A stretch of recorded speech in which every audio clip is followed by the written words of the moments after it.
but it's good to be here. And I appreciate the fact that I'm here speaking to you, many of whom are investors.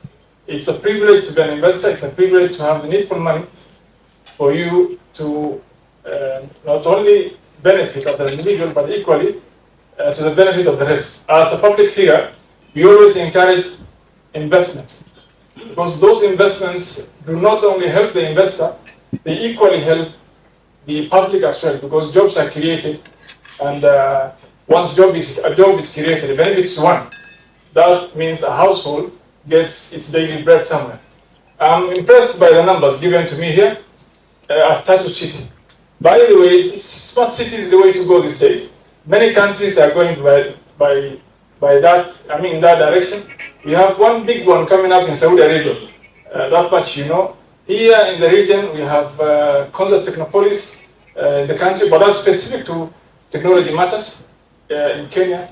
We have one in Lagos, by my understanding well.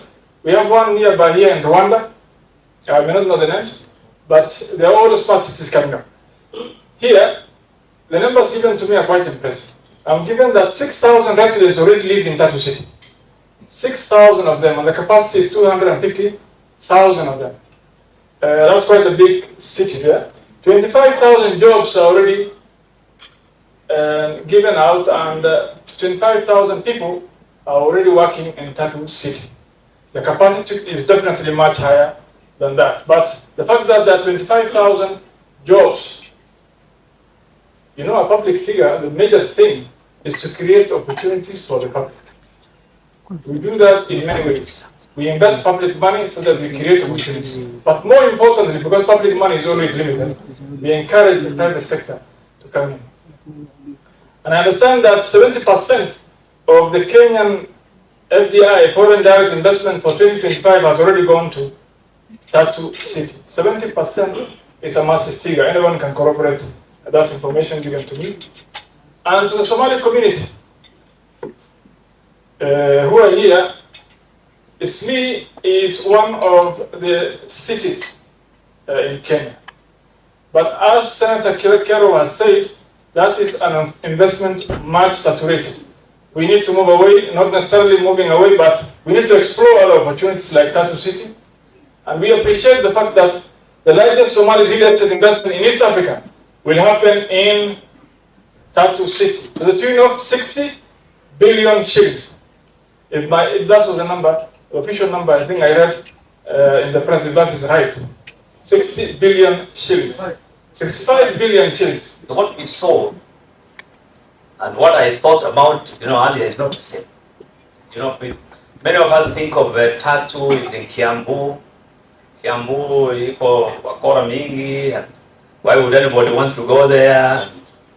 Is this a farm? But I think we were very impressed, because what we have seen is that this is a city. It's not like an estate or something. It's a complete city, so that you have businesses, you have manufacturers. We saw residents, apartments, very beautiful apartments and housing. We've seen schools, and so it's a complete place where you can live, you can do your business. But I think another thing that I have seen is the quality of workmanship, particularly in the buildings. They are all done to very high standards, Western standards actually. So you'll find beautiful walkways, the roads, the traffic. I used to always tell a friend of mine when he drives from the US, when he drives us in town, he stops at every junction and every. So when I went there, and I was the one driving, and now he says, don't exceed 5 kilometers. At a junction, you stop. Even if it's 10 seconds or 20 seconds. The rules are so, everything is completely out of the ordinary that we see in Kenya. So they're really used to standards that you find in those countries. So the returns that they say, the rents that you're going to get out of those facilities are far much higher when I calculated than what we are getting in the other parts of Nairobi. And the project, I urge my fellow business people and Muslim community, the people of Eastleigh, to visit and witness the making of of the city. And as you know, the city is being congested. Tatu City is a solution to Nairobi City.